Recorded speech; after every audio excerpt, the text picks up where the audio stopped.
to start it off. I'm actually going to quote part of your upcoming blog. And the quote is, "What happens when we go over time?" The room went quiet. The new sound operator repeated himself. "What happens when we go over time?" My crew smiled at me as I turned and replied, "We don't." So with that being said, you have an amazing track record of having directed 11 plus films, all that have been shot feature length films in 10 days or less. So how is it that you run a set that efficiently to get everything you need for a feature in that amount of time? Well, the first thing would be choosing the right script. So I don't choose a script that needs thousands of people. I'm not making epic war movies. I choose something that is allowing me to work within a certain time frame. Once I've got the right script, I then choose a location that works for that script. And again, I'm not doing load-ins and load-outs every day. So I make my life easier by making sure that what I need to happen in order to make that time frame happens. So a script that works, the locations that work, and then also the crew that I've worked with this whole time understand how I work. And then the biggest thing is the pre-production. And actually COVID was a big factor in making my pre-production even more organized than it's ever been, because I didn't want to have to make a single decision on set. So every single decision is made in pre-production. So all I need to do, there might be the odd moment of pivoting if something happens, but all I need to do is say action and cut. Everything has been done beforehand.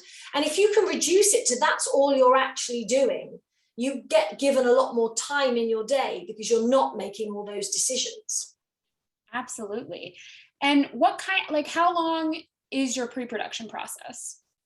Well, I don't think it's long enough, and it's 2 weeks. I mean, really, I've done a month in my last thing, but it was kind of soft prep.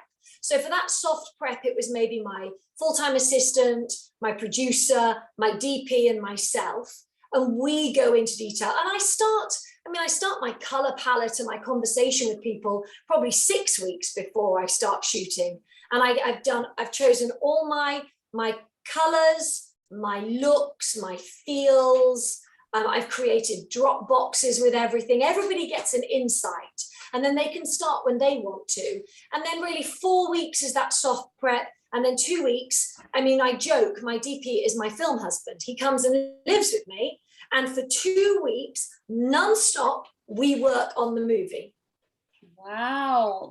So it's like, I know when in the height of COVID, Tyler Perry's studio out in Atlanta, they sort of called it quarantine camp. Like people would just live on, because he owns an old army base that he's turned into a film studio. So you have your own sort of prep camp, pre-production camp. That's exactly what it is. It's exactly how it felt. And when people told me about what Tyler did, I feel like I do the same, but just in a smaller environment. But I will bring everybody together. We're able to just meet up. And it's 24/7, but it's so enjoyable because it's the decisions that we're making, knowing that when we're filming, it's going to be so much easier. Absolutely. And you average typically about, 8 pages a day? Is that sort of your... Well, maybe a bit more. It depends. It depends how it works. I mean, I'll tell you, I did one film where I think because it was one actor, it was my rom-com, and it was on Zoom, and I shot with 4 different angles for every actor. And I basically shot it like a play for each actor. So one actor did 60 pages in a day because he just had to go through it all. Because he was in his house and it was where we were. But that was extreme, obviously. But on average, yes, 8 to 10 pages a day. But because we've done the pre-production, we can do that. Everybody knows exactly what's going on. How many takes do you usually do for each scene? It depends. So I generally never do more than 2. But if I'm doing a one-er, then it could be 4 or 5 because I know I need to get that one right. If that's my only angle and I know it needs to be 20 seconds long or whatever, then I will make sure I get that one right. But if I'm shooting, for example, that rom-com where I had 4 angles, if I did each one twice, I've got 8 alternatives. You generally, you've got something. And when I had my there were 4 of them, and they all had that. I've got 8, 16, 24, 32 choices, you know, so again, it depends how I'm shooting. But if I prefer to have more angles and less takes than more takes and less angles. Do you do a lot of rehearsal with your actors in pre-production? Yes, a lot. And again, COVID was brilliant for that because everybody wanted to rehearse. Everybody was at home. Everybody could go on Zoom. So it was fantastic for me. Whereas in the real world, you know, everybody would, can you get together? Well, we've got things, or I've got auditions. But this Zoom world afforded me that time that I wouldn't have had otherwise. Sure. So you talk a lot in a lot of your articles about your film family and going back to the same people and having the same people work on your sets. They know how you work and you thrive in this environment. You mentioned your, what did you call him? Your film husband, your DP. How have you in your career found and cultivated that film family? So it was started from the very beginning. I mean, my film husband is the first person that I ever met, and I was on someone else's set that my daughter was on, and you know, he was a young, enthusiastic, I still think of him as like 24. Obviously he's aged, but I don't think he has at all, because I don't think I've aged. And I brought him in and I said, who do you know? And we brought in a few people, and there were about 10 of us. And then that core group is always there, and it molds and changes. But those people bring in the people they trust, who then bring in people they trust. And so it's just been this group that is allowed to grow and change, but with people that know how I work. And so as time's gone on, there are people that, you know, if they understand how I work, they understand there's more to what we do than just making a film. I mean, one of the biggest things I say on every set of mine is, we're not saving the world, we're just making a movie. Because I think people need to put things in perspective. It's very easy to take things out of perspective.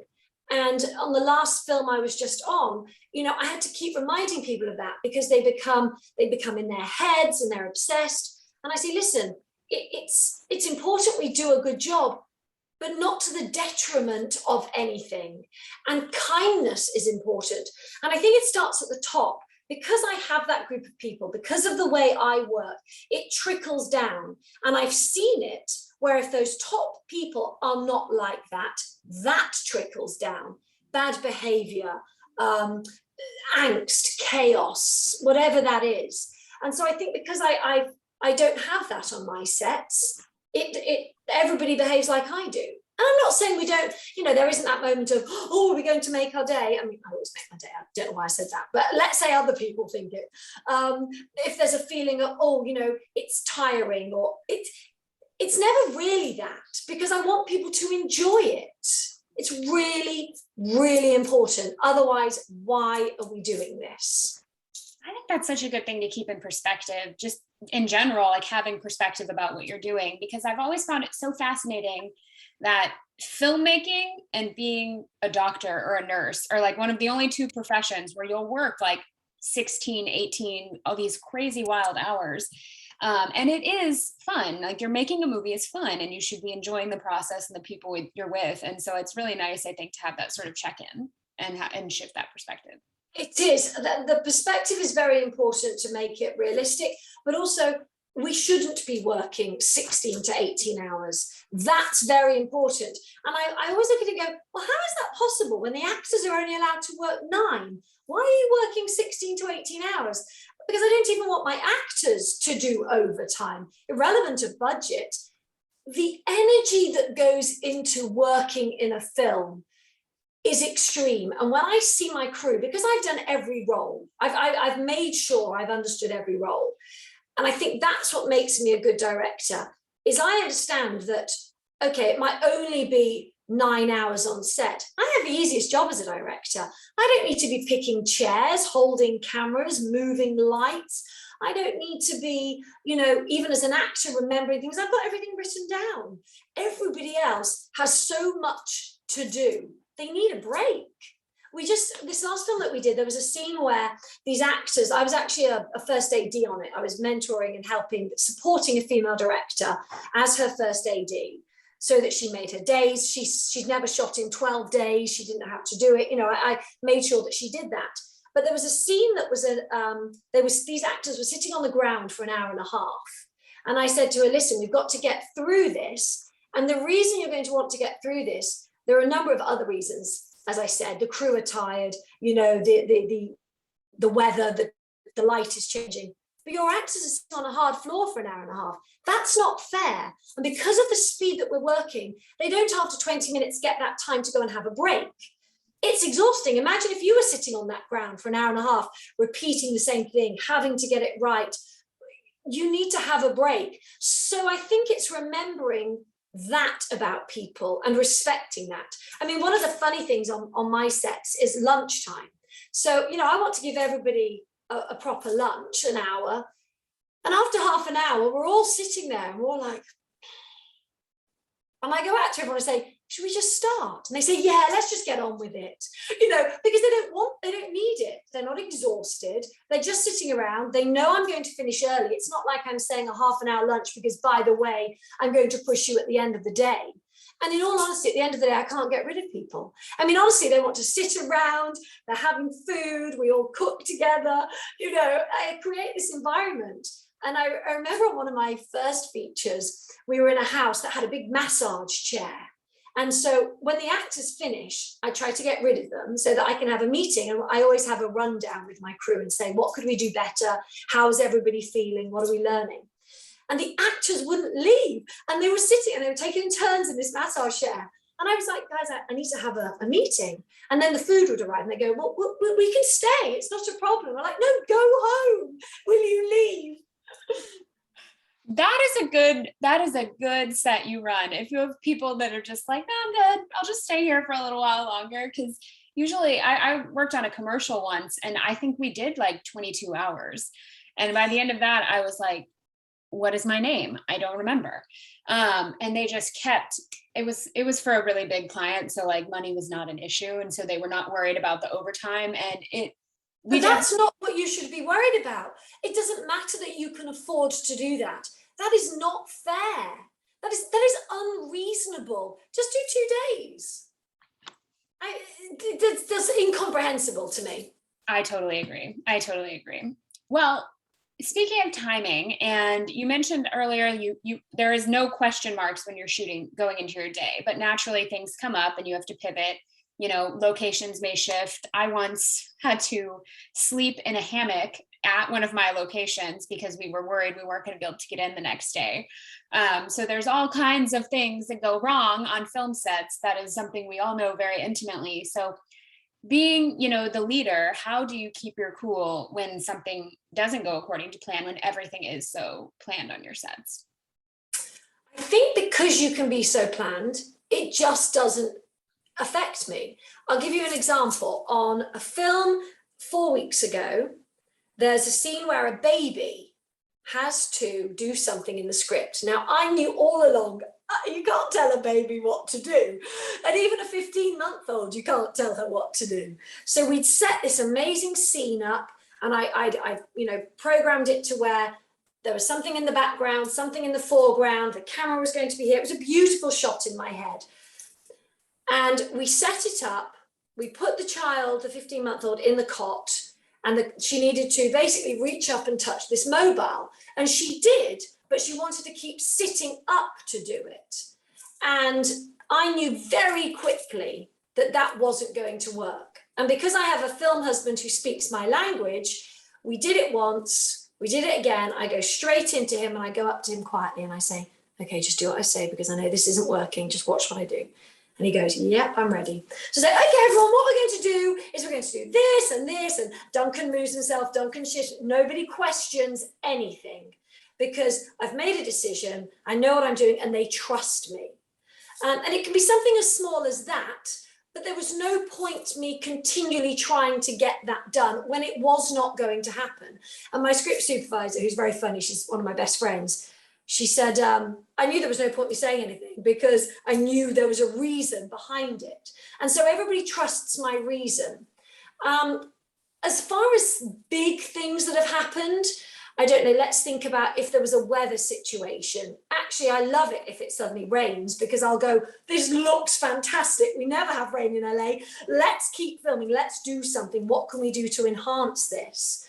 Again, I've never lost locations. If someone's ill, I have a great crew and we just all rally around, so that's fine. And I think when you shoot only within an 8 to 10 day period, it's less likely that something does go wrong. You know, even COVID hitting, it's never hit my crew because we don't have enough time for it to. Maybe if I'd done 2 or 3 weeks, maybe it would have come in. So I think with that short time frame, I actually haven't had to really pivot. But if I did, you know, I'd just make it work. It's not a problem. That's amazing. Wow, you need to like bottle this energy and just, I'm sure you can sell that in droves in LA. So we didn't really talk much about budget.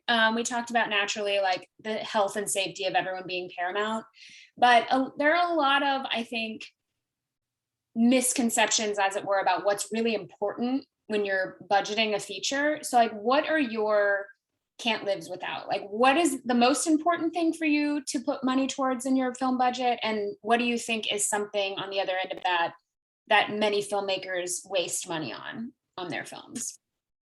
So as far as budget as a number is concerned, obviously everybody always wants more. I've realized that actually the smaller amount, the more creative I am. But what's important for me is whoever I have on my team, I would prefer to have 5 people and pay them properly than 25 people and not pay them properly. And I discuss that with my team going in. I say, okay, this is the budget. So let's say with my DP, I can give you 40,000 for your crew and for your equipment. What can you do for that? Wardrobe. You've got $5,000 for this 8-day shoot. You've got 2 lead characters you need to dress. How do you want to spend it? Do you want to keep 4 and spend 1,000? Do you want to buy stuff, return it, see what happens? So I give everybody the choice. Now, again, this is obviously the way the independent world works. The studio world is very different, but that's why I really enjoy the independent world, because you do have different parameters. So it's about making sure that whoever's working with me, I pay them properly. The can't do's without, I would say, would be my camera. But again, my DP always wants the best camera, so I know I don't need to worry about that. And we always choose different lenses and we learn and play with things. Food, crafty and food, that is priority. And making sure that it is not too hard for people. It's if this is my budget and this is all I can do, what can I do within that that is still good quality? I don't need to do all the bells and whistles. And again, let me find the script that works within that budget. So I've got a horror that I want to make. I could make it for 150,000, quite easy. I can make it for 100,000. The editing is separate. So again, I look at this as making my film and then the editing. And that to me is, again, working with somebody. I have a wonderful editor that I work with, and sometimes I'll be able to give him more from a budget and sometimes I'll give him less. My composer's the same, but they all stay with me because I do film after film after film with them. And I bring them other work as well. Also, the actors, you know, they're the things that cost the money. Let's say I'm on a 1.2 million.